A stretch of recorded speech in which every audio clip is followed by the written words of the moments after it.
Joining us today, we've got Joe Vaclavic with Standard Grain. Joe, as we talk about this wheat market, obviously the situation over in Ukraine is starting to be felt in some of our global markets here. Yeah, it's had a huge impact. Egypt is essentially the world's largest importer of wheat, and they just made their first big purchase on the international market this week since before the invasion. They paid 44% more, I believe, on average, was the price for the wheat imported into Egypt. So this invasion, Russia's invasion of Ukraine, has had a phenomenal impact on the price of physical wheat.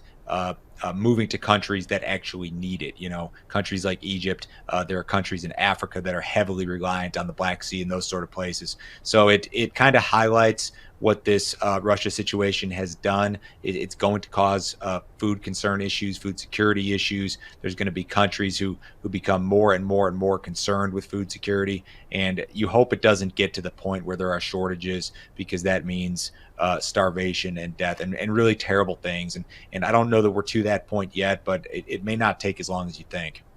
Joe, as we look at kind of global supplies here, obviously the U.S., pretty big grower, not as many acres as we used to have. What did the global supply situation look like? Is there wheat here in the U.S. to ship? There's wheat, but we're not priced competitively. And as a matter of fact, USDA reduced its wheat export forecast in its most recent report. So on May, I believe it's 12th, USDA provides us with their first new crop balance sheet projections for corn, for soybeans, and for wheat.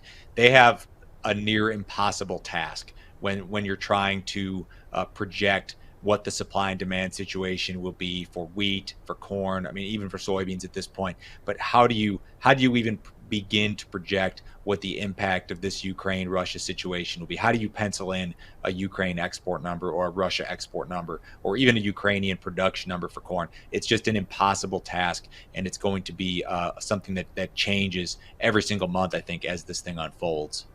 Absolutely. A big world, and we're all pretty tied together here, Joe. Appreciate it. Thank you as always. We'll be back with more Ag Day coming up in just a minute. For more information about Standard Grain and its services, call Joe at 312-462-4438.